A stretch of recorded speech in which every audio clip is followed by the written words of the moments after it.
Saudi Arabia officially ended its 50-year Petrodollar agreement with the United States, shifting to a multi-currency system for oil sales. This transition allows the kingdom to sell oil in various currencies and is a welcome sign for those countries looking at options other than the dollar use. Now, let's understand the Saudi-US deal for pegging the dollar for global oil sales. The dollar's dominance was influenced by an agreement between Saudi Arabia and the US in which the kingdom agreed to exchange US dollars for crude oil shipments. So, after the historic deal in 1974, much of the world followed a dollar-based price in the international oil market. The shift away from the so-called petrodollar deal by Saudi Arabia would alter the global economic landscape and threaten the dollar's dominance in international trade, even though the kingdom has not officially acknowledged the shift away from the greenback completely. BRICS and multi-currency trade. This move coincides with Saudi Arabia's recent participation as a guest nation at the BRICS Outreach Ministerial Meeting in Russia. BRICS, now comprising 10 full members, including Saudi Arabia, Egypt, Iran, UAE, and Ethiopia, is pushing for greater use of local currencies in international trade and financial transactions. The BRICS meeting, held for the first time since the group's expansion in 2023, emphasized the necessity for reforms in international financial institutions, including the IMF and World Bank. Meanwhile, both China and Russia have called out the West for building walls and disrupting global trade. Why is this happening?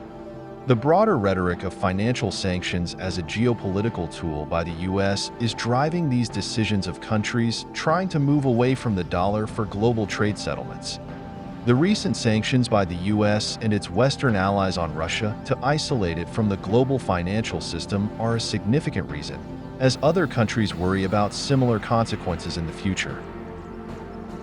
While Russia has managed to trade and expand outside the dollar-denominated markets, the sanctions have weighed on its exports and imports. Weaponization of foreign exchange reserves?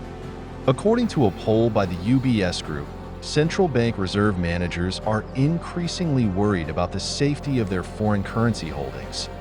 The poll respondents attributed this rising worry to the rising global geopolitical risk. The so-called weaponization of foreign exchange reserves was deemed a high risk by 1/3 of the participants, double the number from the previous year. For 87% of the 40 central banks polled by UBS, the situation in West Asia, increasing tensions between China and the US, and the ongoing war between Russia and Ukraine were the top concerns.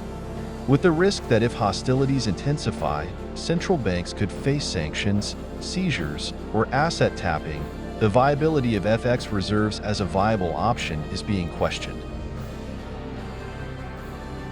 The proposal to use the proceedings from Russia's frozen foreign currency assets to aid in Ukraine's reconstruction endangers the usefulness of FX reserves, the safest and most liquid way for a nation to hold its money.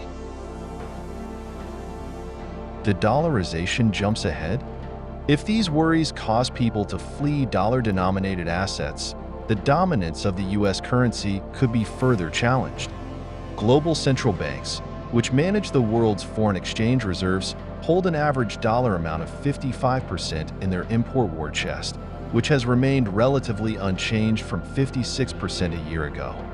However, that proportion has steadily declined from 67% in 2021. About 8% of the respondents reported increasing their yen holdings, and 25% said they increased their euro allocations in an attempt to diversify away from the dollar in their reserve mix.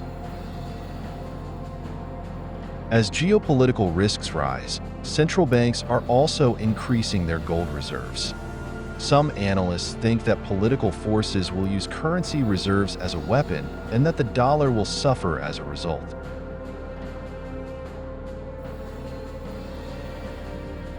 Kindly subscribe our GeoZone Media channel for more information. Thank you.